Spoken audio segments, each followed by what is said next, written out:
சத்தமா ஒரு அலையிலே சொல்லுவோம். அல்லேலூயா. எத்தனை பேர் சந்தோஷமா இருக்கீங்க? இன்னும் சத்தமா. ஆண்டவராகிய இயேசு கிறிஸ்துவின் இனிய நாமத்தினாலே உங்கள் ஒவ்வொருவரையும் வாழ்த்தி வரவேற்கிறேன். இந்த அருமையான வாய்ப்பை அழைப்பை கொடுத்ததான பாஸ்டர் ஜான் அருள்தாஸ் அவர்களுக்காக சபையாருக்காக நீங்கள் நன்றியை தெரிவித்துக் கொள்கிறேன். அவர்களை அறிமுகப்படுத்தினதான பாஸ்டர் ஜோஷுவா அவர்களுக்கும் என்னுடைய நன்றியை தெரிவித்துக் கொள்கிறேன். அல்லேலூயா. பாஸ்டர் அவர்கள் சொன்னது போல சரியா 6 மணிக்கு பிரசங்கம் முடியும். பலவீனப்பட்டவர்கள், வியாதிப்பட்டவர்கள், போராட்டத்தினால் இருக்கிறவர்கள், இரவில் தூங்க முடியாதபடி கஷ்டப்படுகிறவர்கள், அந்தரங்க பாவத்திலே சிக்கி இருக்கிறவர்கள், அதிலிருந்து விடுதலை பெற முடியாமல் போராடி கொண்டிருக்கிறவர்கள் அத்தனை பேருக்கும் எத்தனை மணி ஆனாலும் தனித்தனியாக ஜெபிக்கப்படும். ஒருவேளை நீங்கள் பசிக்கிறவர்கள் கீழே போய் சாப்பிட்டு வந்து கூட ஜெபித்துக் கொள்ளலாம், அல்லது ஜெபித்து விட்டு போய் சாப்பிட்றன்றது அது உங்களுடைய விருப்பத்தை பொறுத்தது. கர்த்தர் உங்களை ஆசீர்வதிப்பாராக. என்னுடைய பேர் சொன்னாங்க மாணிக்கராஜ் என்று சொல்லி சுவிசேஷ ஊழியத்தை செய்து கொண்டிருக்கிறேன். இயேசு கிறிஸ்துவின் விடுதலை ஊழியங்கள் என்ற தலைப்பிலே ஊழியத்தை நான் தொடர்ந்து செய்து கொண்டிருக்கிறேன். தொடர்ந்து ஊழியத்திற்காக எனக்காக ஜெபித்துக் கொள்ளுங்கள். கர்த்தர் தாமே உங்களை ஆசீர்வதிப்பாராக. நாம் கண்களை மூடி ஆண்டவரை நோக்கி பார்ப்போம். ஹல்லேலூயா, ஹல்லேலூயா, ஹல்லேலூயா. நான் பார்த்தால் நீர் பார்க்கிறீர், வாய் திறந்தால் நீர் பேசுவீர், நான் நடந்தால் நீர் நடக்கிறீர், நான் அமர்ந்தால் நீர் அமர்கிறீர். தேவ ஆவியே என்னில் வாழ்பவரே, தேவ ஆவியே என்னில் வாழ்பவரே, நீர் வேறு நான் வேறல்ல, நாம் இருவரும் ஒருவரானோ. நீர் வேறு நான் வேறல்ல, நாம் இருவரும் ஒருவரானோ. நீரே என் ஜீவன், நீரே என் தூய்மை, நீரே என் ஞானம், நீரே எல்லாம். நீரே என் ஜீவன், நீரே என் தூய்மை, நீரே என் ஞானம், நீரே எல்லாம். நீர் வேறு நான் வேறல்ல, நாம் இருவரும் ஒருவரானோ. நீர் வேறு நான் வேறல்ல, நாம் இருவரும் ஒருவரானோ. ஆமாண்டவரே, நீங்க வேறு நான் வேறு அல்ல, நாம 2 பேரும் ஒன்றாக இணைந்திருக்கிறோம். நான் பேசும்போது நீங்க பேசுறீங்க, நான் ஜெபிக்கும் போது நீங்க ஜெபிக்கிறீங்க, நான் தொடும்போது நீங்க சொல்றீங்க. அதை நான் 100% நம்புகிறேன், விசுவாசிக்கிறேன். இப்பொழுது நீங்க பேசுங்க, நாங்கள் கேட்கிறோம். பேசுகிறவர்கள் நீங்கள் அல்ல, உங்கள் பிதாவின் ஆவியானவர் என்று சொன்னீங்க. ஆவியானவர் பேசுங்க, நாங்கள் கேட்கிறோம். என்னை மறைத்து நீங்க வெளிப்படுங்கப்பா. உங்களுடைய வார்த்தைகளை கேட்க விடாதபடிக்கு சிந்தனைகளை சிதற பண்ணுகிற ஆவிகள், சோர்வடைய பண்ணுகிற ஆவிகள், பலவீனப்படுத்துகிற ஆவிகள், கனநித்திரை உண்டு பண்ணுகிற ஆவிகள், இவைகள் எல்லாம் இயேசு கிறிஸ்துவின் நாமத்தினாலே நான் கடிந்து கொண்டு ஜெபிக்கிறேன். எல்லா குறைத்தனத்தின் ஆவிகள், அதிகாரத்தின் ஆவிகள், இப்பிரபஞ்சத்தின் அந்தகார லோகாதிபதிகள், வான மண்டலங்களை கிரை செய்த பொல்லாத ஆவியின் சேனைகள் எல்லாம் மத்திய 18 படி அவைகள் கட்டப்படுவதாக. உங்களுடைய வார்த்தை வல்லமையோடும் விடுதலையோடும் அதிகாரத்தோடும் பரிசுத்த ஆவியானவருடைய முழு நிச்சயத்தோடும் கடந்து வருவதாக. அந்த ஒவ்வொருவரையும் ஆசீர்வதிங்க. நீங்க பேசுங்க, நாங்க கேட்கிறோம். உங்க நாமத்தை இந்த இடத்துல மகிமைப்படுத்துங்க. இயேசுவின் நாமத்தில் பிதாவே, ஆமென். அல்லேலூயா. எடுத்து வாசிக்கலாம். மார்க் எழுதின சுவிசேஷம் 10ஆம் அதிகாரத்தினுடைய 51ஆம் வசனத்தை நாம் வாசிக்க கேட்கிறோம். மார்க் 10:51. இயேசு அவனை நோக்கி நான் உனக்கு என்ன செய்ய வேண்டும் இருக்கிறாய் என்றார். போதும். பிரியமானவர்களே, ஆண்டவராகிய இயேசு கிறிஸ்து இந்த நாளிலே காலையிலிருந்து 6 மணியிலிருந்து மாலை 6 மணி வரைக்கும் 12 மணி நேரம் ஏறத்தாழ உணவு, உங்களுடைய நேரம் எல்லாவற்றையும் ஒதுக்கி வைத்துவிட்டு இந்த நாளிலே அவருடைய சமூகத்தில் வந்திருக்கிற உங்களை பார்த்து முடிவடைகிற இந்த நேரத்தில், ஜெபத்தில் முடிவடைகிற இந்த நேரத்தில் ஆண்டவராகிய இயேசு கிறிஸ்து ஒவ்வொருவரையும் பார்த்து கேட்கிறார், நான் உனக்கு என்ன செய்ய வேண்டும் என்றிருக்கிறாய்? அல்லேலூயா, அல்லேலூயா. 2000 ஆண்டுகளுக்கு முன்பு பர்திமே என்கிறதான ஒரு குருடனை பார்த்து இந்த வார்த்தை கேட்டார், நான் உனக்கு என்ன செய்ய வேண்டும் என்றிருக்கிறாய்? பிரியமானவர்களே, இந்த நாட்களிலே இந்த கடைசி பகுதியில் வந்திருக்கிறதான உங்கள் ஒவ்வொருவரையும் பார்த்து நான் உங்களுக்கு என்ன செய்ய வேண்டும் அல்ல, நான் உனக்கு என்ன செய்ய வேண்டும் என்றிருக்கிறாய் என்று கேட்கிறார். அல்லேலூயா. ஒருவேளை இன்னைக்கு நீங்க பலவிதமான எதிர்பார்ப்போடு, தேவைகளோடு, வாஞ்சையோடு, சில விருப்பத்தோடு, சில பாவத்திலிருந்து விடுதலை பெற வேண்டும் என்ற அந்த எண்ணத்தோடு சில தீர்மானங்களை எடுத்து, போன வருஷம் எடுத்த தீர்மானங்கள்லாம், இந்த வருஷம் எடுத்த தீர்மானங்கள்லாம் இந்த வருஷம் நிறைவேற்ற முடியவில்லையே, அடுத்த தீர்மானம் எடுக்கலாமா வேண்டாமா என்ற ஒரு எதிர்பார்ப்போடு நீங்க கடந்து வந்திருக்கலாம். உங்கள் ஒவ்வொருவரையும் பார்த்துதான் ஆண்டவராகிய இயேசு கிறிஸ்து கேட்கிறார், நான் உனக்கு என்ன செய்ய வேண்டும் என்றிருக்கிறாய்? அல்லேலூயா. கொஞ்சம் சத்தமா அல்லேலூயா சொல்லுங்க. அல்லேலூயா. இன்னைக்கு நீங்க எதை விரும்பி எதிர்பார்த்து வந்தீங்களோ அதை அவர் உங்களுக்கு தரும்படியாக அவர் உங்களை இந்த இடத்துல அழைத்து வந்திருக்கிறார். அல்லேலூயா. சத்தமா அல்லேலூயா சொல்லுவோம். அல்லேலூயா. கேட்கிற நபர் எப்படிப்பட்டவரோ அதை பொறுத்துதான் நம்ம நம்முடைய காரியங்களை சொல்லுவோம். அல்லேலூயா. புரிஞ்சவங்களா? சத்தமா. இப்ப இந்த ஏரியாவில் உள்ள கவுன்சிலர் வந்து கேட்கிறாரு, என்னமா செய்யணும் உங்களுக்கு? அவர் கெப்பாசிட்டி என்னவோ அதான் சொல்லுவீங்க. அதே இந்த தொகுதி எம்எல்ஏ யாரு? ஸ்டாலின் தானே, அதான் முதலமைச்சர். அவர் வந்து கேட்டார்னா அவரால் தமிழ்நாட்டில் எல்லாத்தையும் செய்ய முடியும். தமிழ்நாட்டுக்கு ஃபுல்லாக அவருக்கு பவர் இருக்கு. அதனால வந்து அவர்கிட்ட நீங்க என்ன பண்ணுவீங்க? நான் வீடு இல்லாமல் இருக்குங்க, எனக்கு ஒரு வீடு கொடுங்கன்னா வீடு கொடுக்கறது தான் அவரால். அல்லேலூயா. ஆனால் நாம் ஆராதிக்கிற இயேசு எப்படிப்பட்டவர் என்றால், மத்தேயு எழுதின சுவிசேஷம் 28ஆம் அதிகாரத்தினுடைய 18ஆம் வசனத்தை வாசிங்க.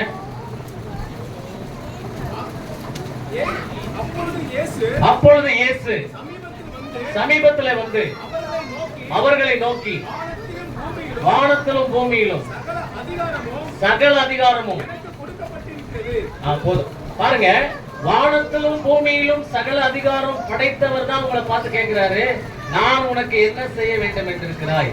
அல்லேலூயா, அல்லேலூயா. அப்ப வானத்துல மட்டுமல்ல, பூமியில மட்டுமல்ல, வானத்திலும் பூமியிலும் சகல அதிகாரம் படைத்தவர் உங்களை என்னையும் பார்த்து கேட்கிறார், நான் உனக்கு என்ன செய்ய வேண்டும் என்றிருக்கிறாய்? அல்லேலூயா. இந்த சம்பவத்தை நம்ம வாசிக்கலாம். அதே மார்க் 10ஆம் அதிகாரத்தினுடைய 46, 47, 48, 49 வாசிப்போம். பின்பு அவர்கள் எரிகோவுக்கு வந்தார்கள். அவரும் அவருடைய சீஷர்களும் திரளான ஜனங்களும் எரிகோவை விட்டு புறப்படுகிற போது திமேயுவின் மகனாகிய பர்திமே என்கிற ஒரு குருடன் வழி அருகே உட்கார்ந்து பிச்சை கேட்டுக் கொண்டிருந்தான். அவன் நசரேயனாகிய இயேசு வருகிறார் என்று கேள்விப்பட்டு, இயேசுவே, தாவீதின் குமாரனே, எனக்கு இரங்கும் என்று கூப்பிட தொடங்கினான். அவன் பேசாதிருக்கும்படி அநேகர் அவனை அதட்டினார்கள்.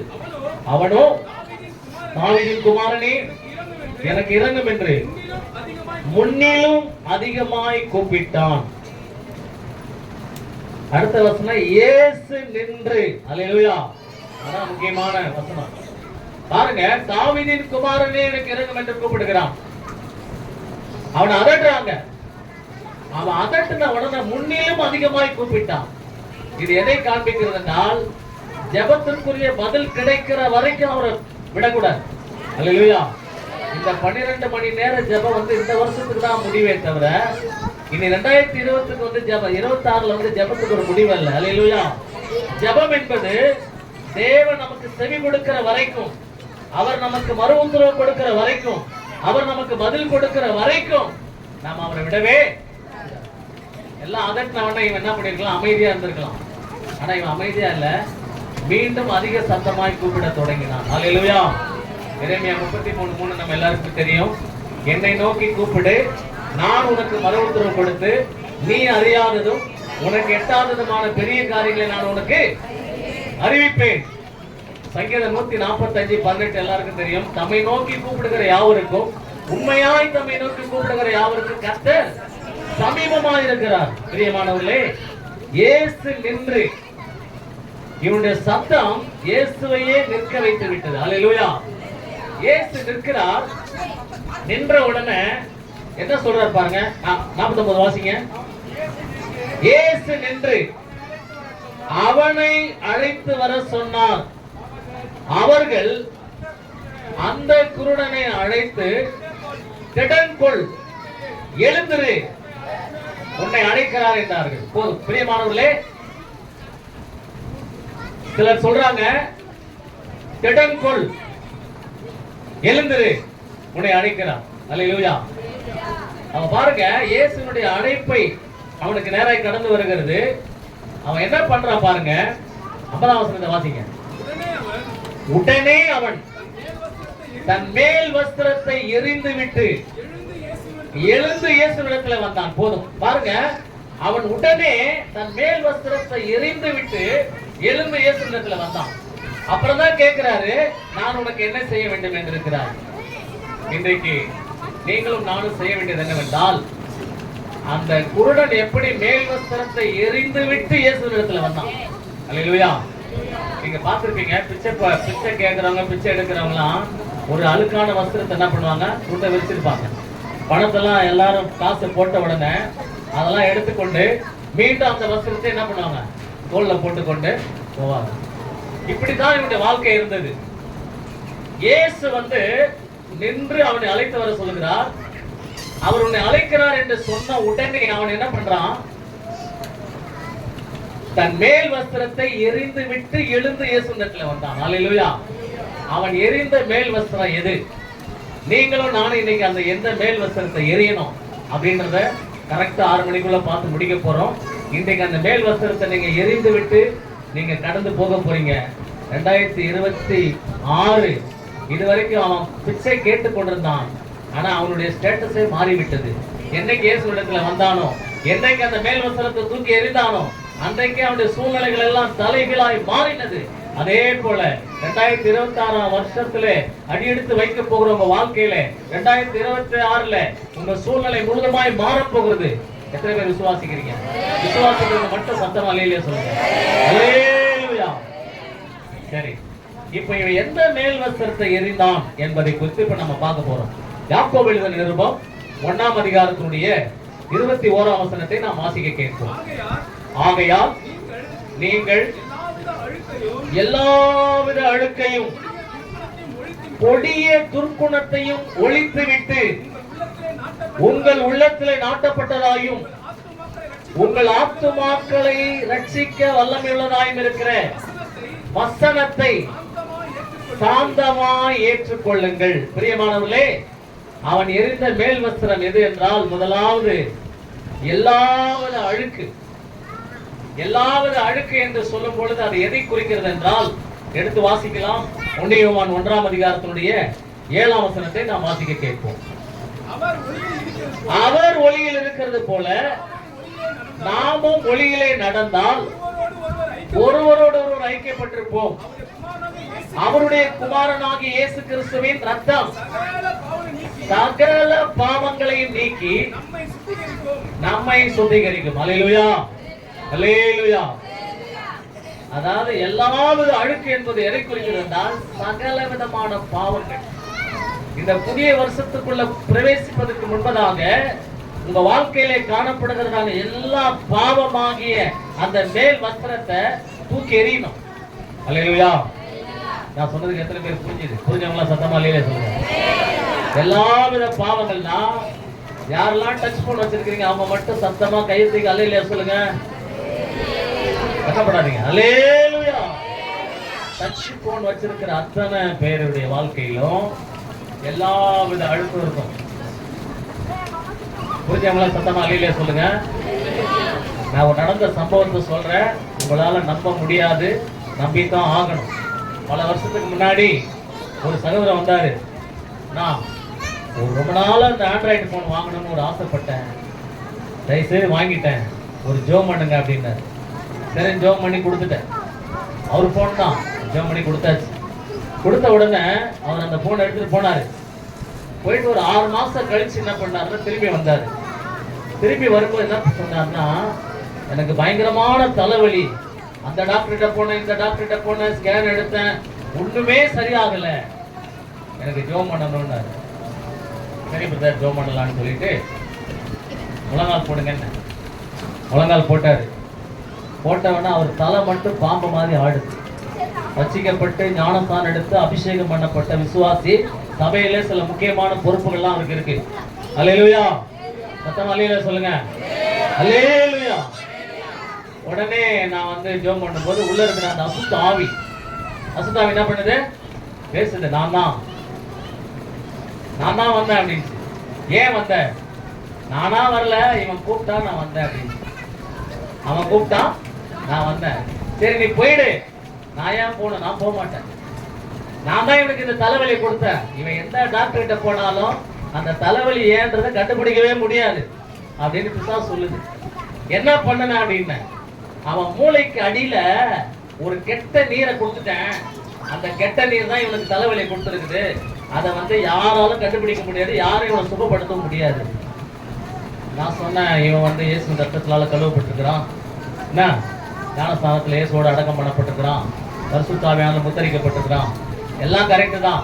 நான் வரலையே, அவன் கூப்பிட்டா நான் வந்தேன். அவன் எப்படி கூப்பிட்டான் அப்படின்னு, அவன் ஃபுல்லா ஆபாச படம் பார்த்துக்கிட்டே இருந்தான். அது வழியா கண்ணு வழியா வந்து இப்ப தலையில இருக்கிறேன் நான் அப்படின்னு. அல்லேலூயா. புரிஞ்சவங்களா சத்தமா அல்லேலூயா சொல்லுங்க.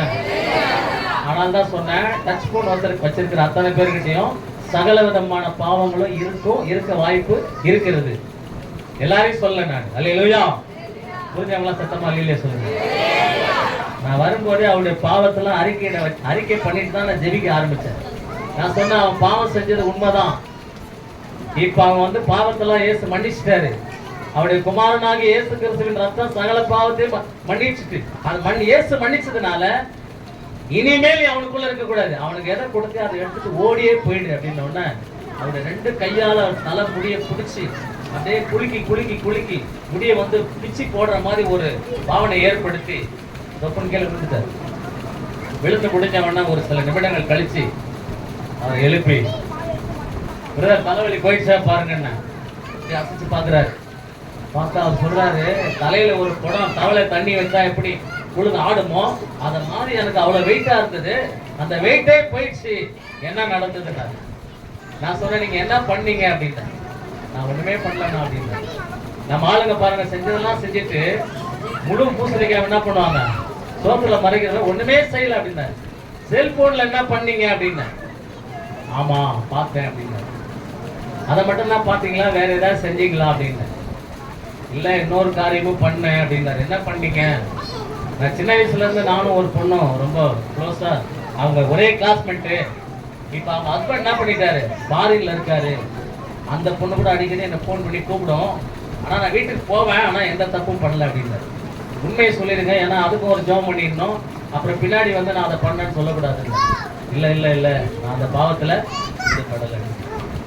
ஏன் சொல்றேன் அப்படின்னா, நம்முடைய வாழ்க்கையில சகல விதமான பாவமாகிய அந்த அழுக்கு வஸ்திரத்தை இன்னைக்கு தூக்கி எறிஞ்சிடணும். இன்னைக்கு தூக்கி எறிஞ்சிட்டு புதிய வருஷத்துக்குள்ள போகும்போது புதிய தரிசனத்தோடு, புதிய சிந்தையோடு, புதிய வெளிப்பாடோடு, புதிய பரிசுத்த வாழ்க்கையோடு கடந்து செல்லணும். கொஞ்சம் சத்தமா இல்லையில சொல்லுங்க. ஏன்னா யாரும் பர்ஃபெக்ட் கிடையாது.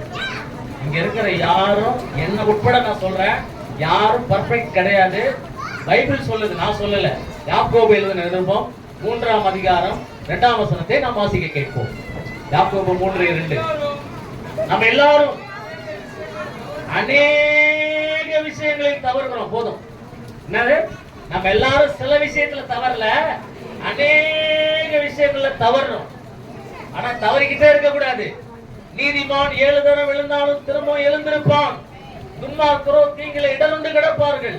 நீங்களும் நானும் நீதிமான்களா இருப்போம் என்றால் நாம விழுவது இயல்பு, ஆனா எழுந்திருக்கணும். அல்லேலூயா. புரிஞ்சவங்க சத்தமா அல்லேலூயா சொல்லுங்க. அல்லேலூயா. இன்னைக்கு வந்து அவன் எப்படி அந்த அழுக்கு வஸ்திரத்தை தூக்கி எறிஞ்சானோ அதே போல சகல விதமான பாவத்தோடு உங்க வாழ்க்கையில ஆலயத்துல ஒரு வாழ்க்கை, வீட்டுல ஒரு வாழ்க்கை, சமுதாயத்துல ஒரு வாழ்க்கை, சர்ச்சில் ஒரு வாழ்க்கை வாழ்ந்து கொண்டிருப்பீர்கள் என்றால் இன்றைக்கு அதற்கு ஒரு முற்றுப்புள்ளி வைத்து விட்டு 2026ல நான் இந்த 25ல செஞ்ச எந்த தவறையும் எந்த பாவத்தையும் நான் செய்ய மாட்டேன், என் கண்களின் இச்சைக்கு நான் இடம் கொடுக்க மாட்டேன், மாம்ச இச்சைக்கு இடம் கொடுக்க மாட்டேன், ஜீவனத்தின் பெருமைக்கு நான் இடம் கொடுக்க மாட்டேன் என்று சொல்லி இவைகள் எல்லாம் அழிந்து போகும். எடுத்து வாசிக்கலாம், ஒரு வசனத்தை வாசிக்கலாம். ஒன்னு யோவான் 2ஆம் அதிகாரம் 14-15 வாசிங்க. அடுத்த வசனம். உலகத்திலும் 16-17 வாசிங்க. ஏனெனில் மாம்சத்தின் இச்சையும் கண்களின் இச்சையும் ஜீவனத்தின் பெருமையுமாகிய உலகத்தில் உள்ளவைகள் எல்லாம் பிதாவினால் உண்டானவைகள் அல்ல, அவைகள் உலகத்தினால் உண்டானவைகள். உலகமும் அதன் நிச்சயம் ஒளிந்து போம், தேவனுடைய சித்தத்தின்படி செய்கிறவனோ. எல்லாரும் கரங்களை தட்டி ஆண்டவரை மகிமைப்படுத்தும். ஹல்லேலூயா. மாம்சத்தின் இச்சை, கண்களின் இச்சை, ஜீவனத்தின் பெருமை இவைகள்லாம் உலகத்தினால் உண்டானவைகள். இதெல்லாம் ஒரு நாள் அழிஞ்சு போயிடும். ஆனா தேவனுடைய சித்தத்தின்படி செய்கிறவனோ என்னென்றைக்கு நிலைத்திருப்பான். ஹல்லேலூயா. முதலாவது அந்த பாவமாகி அழுக்கு வஸ்திரத்தை நீங்க களைஞ்சு என்ன பண்ணணும்? தூக்கி எறியணும். இரண்டாவதாக அதே மீண்டும் யாக்கோபு 1:21 வாசிப்போம். ஆகையால் எல்லாவித அழுக்கையும் போதும் கொடிய துர்க்குணம். ஹல்லேலூயா. இரண்டாவது துர்க்குணமாகிய அந்த அழுக்கு வஸ்திரத்தை தூக்கி எறியணும். ஹல்லேலூயா. இந்த துர்க்குணம் ஒரு மனுஷனுடைய வாழ்க்கையில எப்போ கடந்து வருகிறது என்றால் தாயின் கருவிலே உருவாகும் போதே வந்துருது. எடுத்து வாசிக்கலாம். சங்கீதம் 51:5 வாசிங்க. 51ஆம் சங்கீதத்தினுடைய 5ஆம் வசனத்தை நாம் வாசிக்க கேட்போம். இதோ நான் துர்க்குணத்திலே உருவானேன், என் தாய் என்னை பாவத்தில் கர்ப்பம் தரித்தார். போதும். பிரியமானவர்களே, இந்த துர்க்குணம் எப்படி வருகிறது என்றால் தாயின் கருவில உருவாகும் போதே வந்துருது.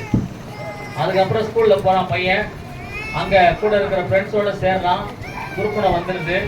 அப்படியே துர்க்குணம் வந்து அவர் துர்க்குணம் நிறைந்த ஒரு மனுஷனாக மனுஷியாக வாழ்றான்.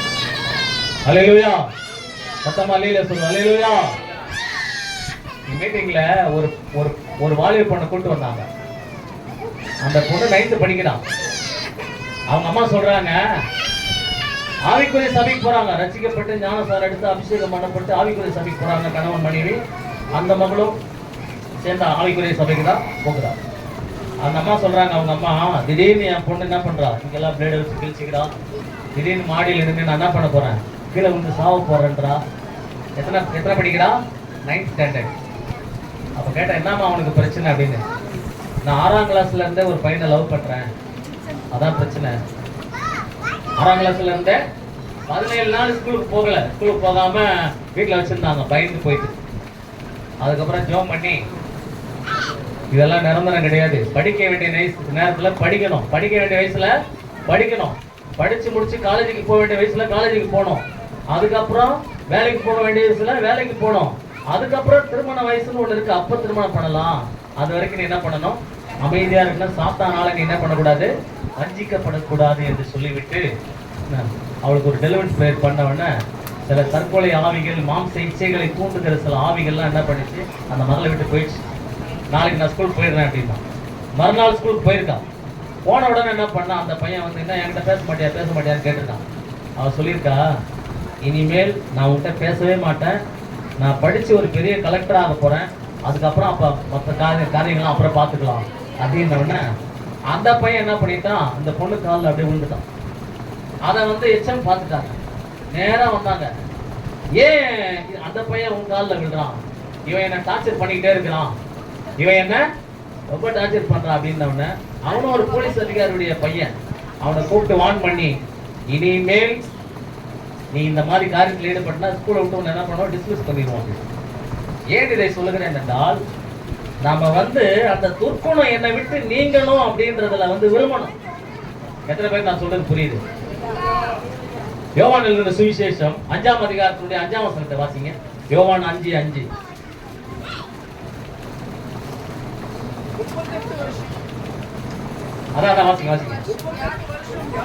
38 வருஷம் வியாதி கொண்டிருந்த ஒரு மனுஷன் அங்கே இருந்தான். படுத்திருந்த அவனை இயேசு கண்டு வெகுகாலமாய் வியாதியஸ்தன் என்று அறிந்து அவனை நோக்கி சொஸ்தமாக வேண்டும் என்று விரும்புகிறாயா என்று கேட்டார். அல்லேலூயா.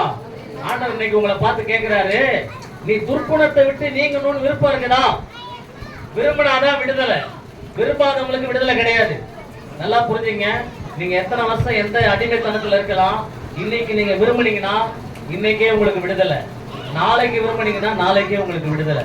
அந்த மகள் விரும்பினா உடனே விடுதலை ஆண்டு கொடுத்தாரு. இன்னைக்கு வந்து நல்லா ஒழுங்கா ஸ்கூலுக்கு போயிட்டு தான் உண்டு படிப்பு உண்டுன்னு சொல்லிட்டு படிப்புல தீவிரமான கவனம் செலுத்துகிறார். அல்லேலூயா, அல்லேலூயா.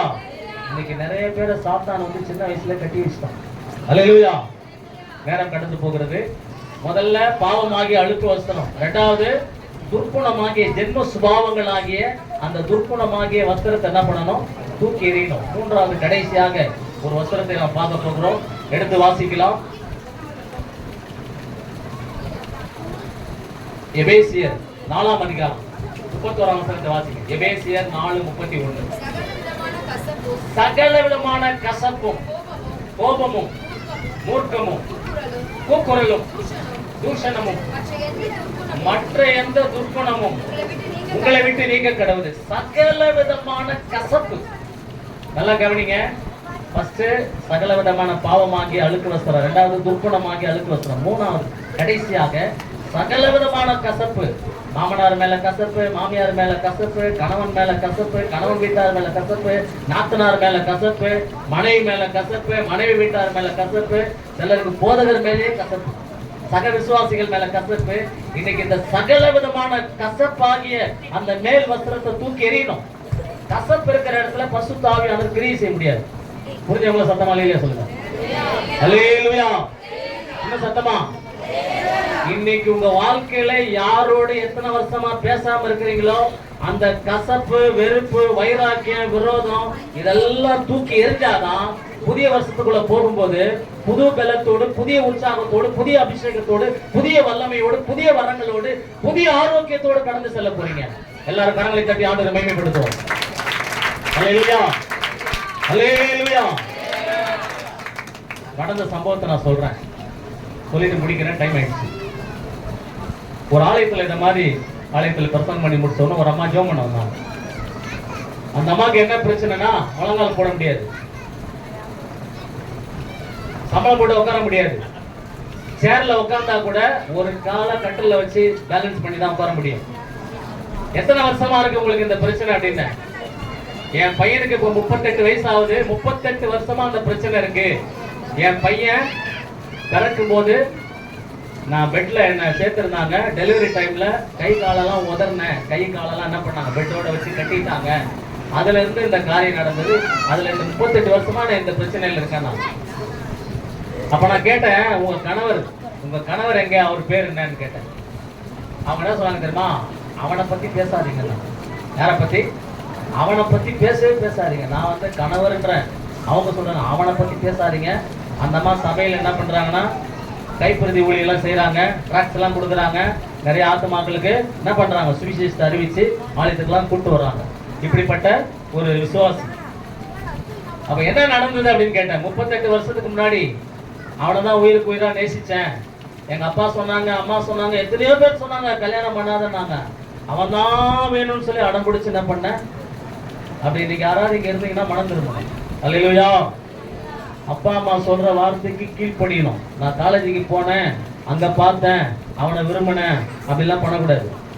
அவர் விரும்பணும். யார் விரும்பணும்? ஏசு அவர் விரும்பணும். ஏசு அவரை விரும்பினா நீங்க அவரை விரும்பலாம். ஏசு அவளை விரும்பினா நீங்க அவரை விரும்பலாம். அல்லேலூயா. ஏசு விரும்பாத இடத்துக்கு போயிட்டீங்கன்னா அது வந்து நரகம் தான். நரகத்தை அங்க போய் அனுபவிக்க வேண்டியதில்லை, இங்கே அனுபவிச்சிடலாம். புரிஞ்சவங்களா சத்தமா இல்லையா சொல்லுங்க. எனக்கு நல்லா புரிஞ்சதுன்னு சொல்ற வாலிப பிள்ளைங்க மட்டும் சத்தமா இல்லையா சொல்லுங்க.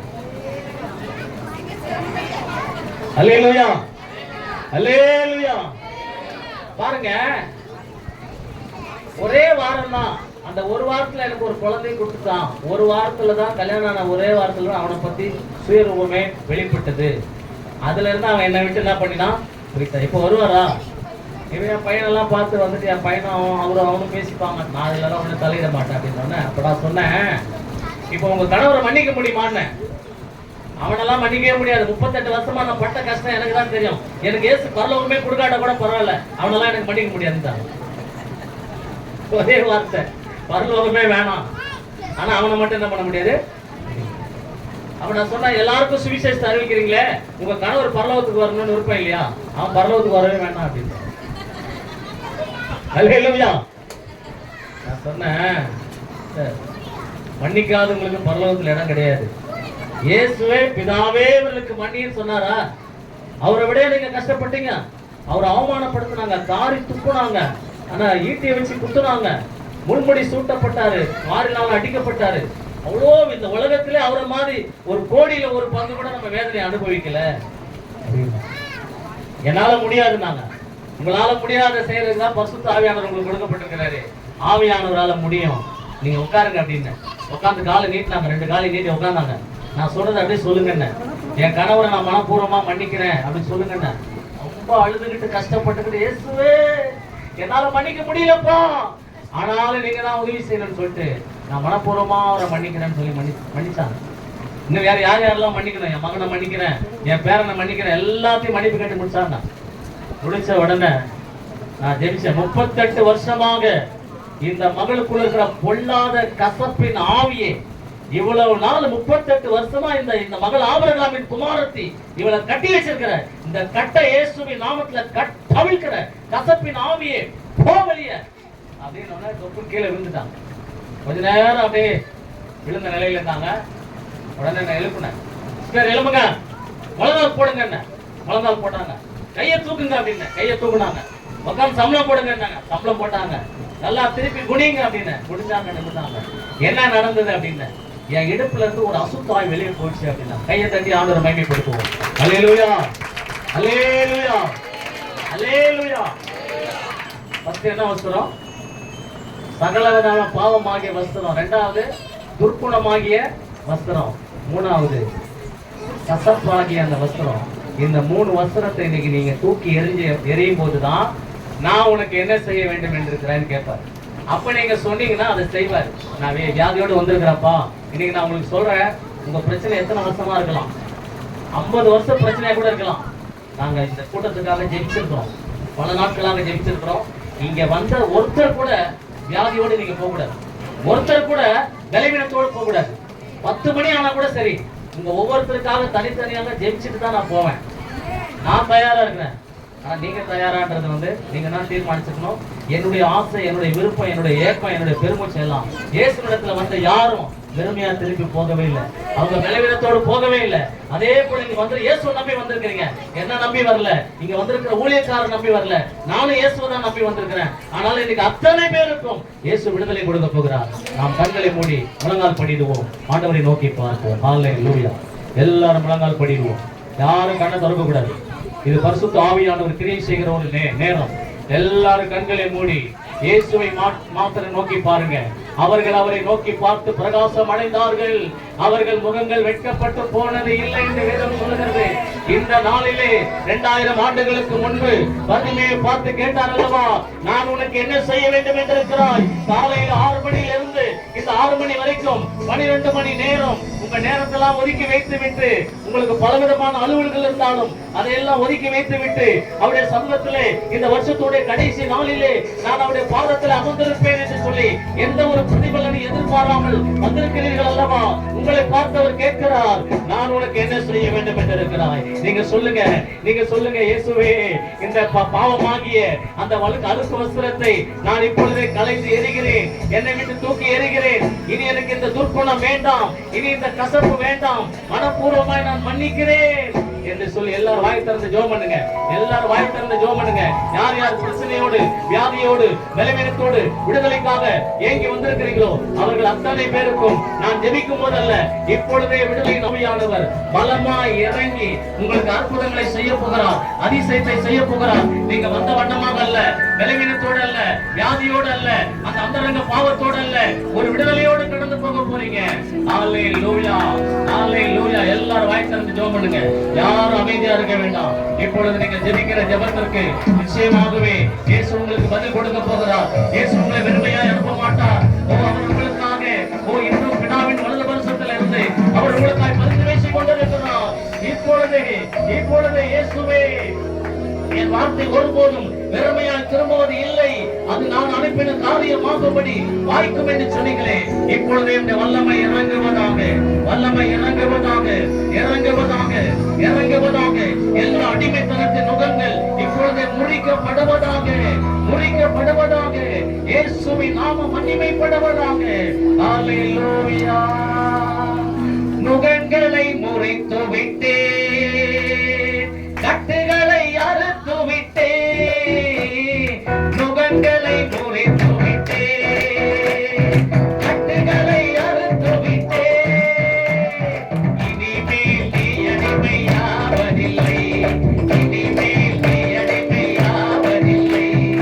எனக்கே ஊழியம் செய்திடுவார், எனக்கே ஊழியம் செய்திடுவார். யாக்கோபே நீ வேறொன்று வா, யாக்கோபே நீ வேறொன்று வா. ஓப்பே குழுமிடுவார், தாய்த்தே கனி தருவார். ஓப்பே குழுமிடுவார், தாய்த்தே கனி தருவார். பூமியெல்லாம் நிரப்பிடுவார், இந்த பூமியெல்லாம் நிரப்பிடுவார். என் மகனே நீ வேறொன்று வா, என் மகளே நீ வேறொன்று வா. நானே காப்பாற்றுவேன், நாள்தோறும் நீ பாய்ச்சுவேன். நானே காப்பாற்றுவேன், நாள்தோறும் நீ பாய்ச்சுவேன். இரவும் பகலும் காத்துக் கொள்வேன், இரவும் பகலும் காத்துக் கொள்வேன். எவரும் தீங்கிழைக்க விட மாட்டேன், எவரும் தீங்கிழைக்க விட மாட்டேன். யாக்கோபே நீ வேறொன்று வா, யாக்கோபே நீ வேறொன்று வா. ஓப்பே குழுமிடுவார், தாய்த்தே கனி தருவார். ஓப்பே குழுமிடுவார், தாய்த்தே கனி தருவார். பூமியெல்லாம் நிரப்பிடுவார், இந்த பூமியெல்லாம் நிரப்பிடுவார். பூமியெல்லாம் நிரப்பிடுவார், இந்த பூமியெல்லாம் நிரப்பிடுவார். என் மகனே நீ வேறொன்று வா, என் மகளே நீ வேறொன்று வா. என் மகனே நீ வேறொன்று வா, என் மகளே நீ வேறொன்று வா. என் மகனே நீ வேறொன்று வா, என் மகளே நீ வேறொன்று வா. என் மகனே நீ வேறொன்று வா, என் மகளே நீ வேறொன்று வா. உன்னுடைய வல்லமை பலமாய் இறங்குகிறது. Receive, receive, receive at the Holy Spirit. உன்னுடைய ஆவியானவர் பலமாய், பலமாய், பலமாய் உன்னை நிரப்பிக் கொண்டிருக்கிறார். இப்பொழுதே, இப்பொழுதே ஆவியானவர் சத்தத்தை சொல்லிக் கொடுக்கிறேன். ரத்தமாகிய மேல் வஸ்திரத்தை தூக்கி எறிந்துவிடு, பாவமாகிய மேல் வஸ்திரத்தை தூக்கி எறிந்துவிடு, துர்க்குணமாகிய மேல் வஸ்திரத்தை தூக்கி எறிந்துவிடு. நீ பூத்து குலுங்கி காய்த்து கனி தந்து புதிய வருஷத்திலே ஓடி வலதுபுறத்திலும் இடதுபுறத்திலும் இடங்கொண்டு பெருகப் போகிறாய். ஒரு பெருக்கத்தை கர்த்தர் வாழ்க்கையில் வைத்திருக்கிறார். உன் நிமித்தம், உன் நிமித்தம் ஆவியான ஒருவன் மிகுந்த நன்மையை கொடுப்பான். உன் நிமித்தம்தான் குடும்பத்தில் வர வேண்டிய ஆசீர்வாதங்கள் நிறைய இருக்கிறது. உன்னுடைய பாவத்தால் அதை தடை செய்து கொண்டிருக்கிறது. இன்றைக்கு அந்த பாவமாகிய வஸ்திரத்தை தூக்கி எறிந்துவிடு. இப்பொழுதே, இப்பொழுதே கர்த்தர் வாழ்க்கையில் அற்புதத்தை, அற்புதத்தை செய்யப் போகிறார். நீ பார்த்து கொண்டிருக்கும் பொழுதே உன் சிறையில் திரும்பப் போகிறது. உன் கண்கள் காண சிறையில் போய் நான் திரும்புகிறேன். வளர்கிறது, வளர்கிறது. எல்லா வஸ்திரத்தையும் அடுத்த வஸ்திரம், பாவமாகிய வஸ்திரம், துர்க்குணமாகிய வஸ்திரம், கசப்பாகிய அந்த மேல் வஸ்திரத்தை தூக்கி எறிந்துவிடு, தூக்கி எறிந்துவிடு. ஹல்லேலூயா. இந்த நாள் உங்க வாழ்க்கையிலே மறக்க முடியாத ஒரு நாளா இருக்க போகிறது. இந்த நாளிலே நீ பெறப்போகிற அற்புதம், இந்த இடத்தை விட்டு நீ போகும் பொழுது கொழுப்பையும் நிலத்தை உண்டது போல ஆத்மாவில ஒரு பரவச உணர்வோடு கடந்து செல்ல போகிறாய். இதுவரைக்கும் இருந்த அந்த பலவீனம் இனி உனக்கு வருவது இல்லை. அந்த நோய் இனி உன்னை தொடர்வது இல்லை. அந்த பாவம் உன்னை தொடர்ந்து பிடிப்பது இல்லை. இன்றைக்கு இயற்கைக்கு அப்பாற்பட்ட அசாதாரணமான காரியத்தை கர்த்தர் உன் வாழ்க்கையிலே செய்து கொண்டிருக்கிறார்.